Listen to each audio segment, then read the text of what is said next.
Welcome back to this Moneycontrol live stream. You're watching Closing Bell with me, Nandita Khemka. And I'm Yatin Mota. Well, Yatin, you're back and so are the Bears. We hit a record high of 22,500 on Friday. And look what has happened today. We have slipped even below that 22,400 mark. But, the breadth of the market has been dismal, Yatin. Today, of course, it's the advance decline ratio is at 1:4. Even last week, although we were hitting fresh highs, the breadth was fairly, dismal in the market. And that shows that the broader markets have been coming under pressure, especially after SEBI's advisory on mid and small caps and putting a investor protection policy in place, right, because of the froth building up in that universe. But aside of that, I think most of the sectors were in the red today. If you look at the banks, Nifty Bank Index was cruising along pretty smartly all of last week. But we have come under pressure today, so 1% kind of a cut coming in on the Nifty Bank Index, Nifty PSU Bank Index as well. And aside of that, even oil and gas index was down 1% or thereabouts. Pharma, in fact, is the only sectoral index that was holding out in the green, although marginally. And if you look at the broader end of the markets today, the small cap index shed somewhere around 1.5%. Among the Nifty gainers, Yatin, Apollo Hospitals, top Nifty gainer. Of course, it was under pressure all of last week on the back of some regulatory issues or concerns. Nestle, Britannia, these are some of the stocks that are watching, or in fact that are seeing buying interest today. Aside of that, SBI Life, Cipla, Bajaj Finserv, Dr. Reddy's, these are some of the other gainers. On the losing end, Tata Consumer, of course, Tata Group stocks have come under pressure after, there are reports that Tata Sons may be averting an IPO, right? So, because of that, shares like Tata Consumer, Tata Chemicals have run up quite a bit, and today they saw a significant cool off. Bajaj Auto is the other one that's on the losing end, so is Power Grid, Tata Steel, SBI and ONGC as well. But Yatin, lots of movers in the broader end of the markets today. Take us through some of the key movers that you spotted. So the key movers, clearly we have NLC India, and the OFS concluded today for the retail. Last week we had the HNI as well as the fund quota, which got oversubscribed, and the stock moved nearly 6.5% in trade today on huge volume. So Navy Lignite, NLC India, that stock continues to remain under focus. Obviously, as Nandita was mentioning, that the Tata Group is not really keen to do the IPO of Tata Sons. They might be looking to avoid the IPO via various structures, and hence today Tata Chemicals saw a 10% cut coming in. Obviously, the stock has run up 30%, and a 10% correction probably on the news was expected. GM Financial and IIFL, these are the two NBFCs in which RBI has taken action along with SEBI. Both of these stocks were under pressure, especially GM Finance, after the SEBI order barring them from being investment banker for debt issues. The stock was down nearly 10%. Overall, today stocks like Godfrey Phillips, Linde India, Narayana Hrudayalaya, all of these stocks were moving anywhere between 7 to 8%. But if you look at the mid-cap end of the market, the advance decline ratio was clearly 1:6. So 1 advance for 6 decline, clearly showing that March impact, which usually comes on mid-caps, and in terms of profit taking, which is expected usually in the month of March. That's true, Yatin. But one point I want to bring up is the fact that although March is a low return month, at least in election year, you always see positive returns in March. That's something which, of course, our colleague Sumit had done a piece on, and just kind of came to my mind. But on that note, let's take a look at the stocks that are on our radar this afternoon, starting with an IndiGo, right? There's been a block deal in the counter. 6.7% stake has exchanged hands worth 7,800 crore rupees. In fact, the stock started out on a down note, on a subdued note, but if you look at the action, it picked up, and it ended higher by about 3.5% or thereabouts. Reports suggest that promoter Rakesh Gangwal may have sold up to 5.8% stake, right? On Friday, or rather on Thursday, there were reports that the promoters will be looking to sell somewhere around 3.3% stake, but that has been revised higher, and they have sold somewhere around 5.8% stake. This is, of course, with respect to sources, the official data will, of course, be coming out later this evening.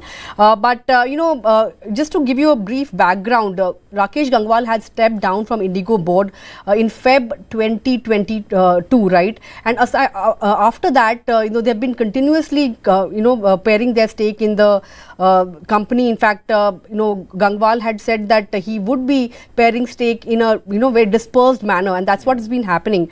In Feb 2022, 4% stake was sold for 2,900 crore rupees. In September 2022, another 2.8% stake was sold for 2,000 crore rupees, and in August 2023, that was the last one, stake worth $450 million was sold. Today, of course, if it comes to 5.8%, I think that will be the largest stake sale till date. But if you look at IndiGo, stock has been doing well, Yatin. In the last 1 year, we've seen 70% kind of gains, and even if you look at the numbers, Q3 numbers were pretty strong. There was demand for travel, increased fares. There was the wedding season.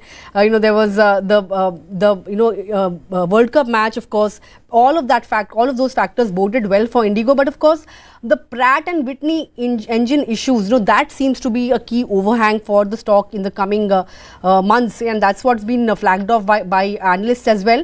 But as of now, IndiGo enjoys a 62% market share, and it has a fleet size of 358 aircraft. So things looking well. But of course, after this stake sale also there will be a 150-day lock-in period for the next stake sale, right? So in the course of that, things working well for IndiGo, but I think analysts had pointed out that promoter stake sale could be an overhang. But we saw good appetite, given the fact that the stock picked up steam. So looks like the going should be pretty good for IndiGo from here. Absolutely. And today the stock closed nearly at the day's high, suggesting that this paper had a lot of appetite, especially from the fund houses. But what was not working well in the market today were private sector banks, including the likes of HDFC Bank. Now today, CLSA has downgraded the shares of HDFC Bank to outperform from buy. Their target has been steeply downwardly revised to a level of 1650 from earlier level of 2050. So almost a 400 rupees target price cut is what CLSA did for the shares of HDFC Bank. Obviously, for HDFC Bank, CLSA believes that there are twin challenges. First is the high ask rate and the tough environment which can impact the deposit growth. Obviously, we have seen in the past few quarters or especially in the past few months, the mobilization of deposits has not that been great. In fact, the advances growth has been stronger, but the deposit growth is quite low, impacting the liquidity to deposit ratio. Also, CASA accretion is necessary to help the net interest margins, expand or recover from the current level. So, if there is low deposit growth rate, it will impact your net interest margins, and hence CLSA believes that the earnings growth could be slightly weaker in the coming quarters versus what was expected earlier. In fact, CLSA has cut the EPS estimates or the profit estimates by nearly 5% for HDFC Bank, and a steep 400 rupees target cut is what has happened for CLSA's report on HDFC Bank today. Right, Yatin, but the street is fairly divided on HDFC Bank and its prospects, right? Because if you see the mutual fund data, after the dip in January, they had bought quite a bit of stake, right, in the HDFC Bank. And, most of the analysts believe that, with such a large merger taking place, the fact that, it would, show up in books, that would take some bit of time, like 2 to 3 quarters. So, most of the analysts are divided, but yeah, we are getting quite a few downgrades as well, with target price being cut on HDFC Bank. But from the private sector banks, let's move to PSUs, right? Kotak Institutional has come out with a very cautious report on the PSU rally. They've said that the rally that we've seen, the breakneck rally that we've seen in PSU stocks is really flawed, and it could be a right time to exit and take some profits off the table, because there's no fundamental reason as to why these stocks are rallying. That's according to Kotak, of course. They say that the government's benign policies and norms may benefit PSUs in the near term, but longer term, the companies are not really equipped to handle large disruptions to business models, right? And there has been no meaningful change in fundamentals or structural reforms in most sectors. In fact, the only common thread seems to be government holding in these stocks. And of course, the rally is largely driven by top-down euphoria among non-institutional investors rather than institutional investors, right? And aside of that, it has also pointed out that the valuation methods are fairly flawed, and and the methods that are used are basically rely on unsustainable drivers.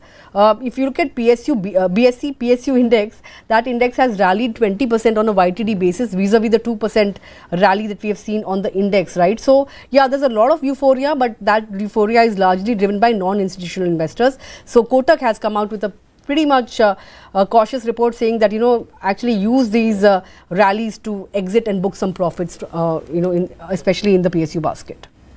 We have seen the PSU rally, and Prime Minister Modi also indicating it to the Parliament that how PSUs have fared.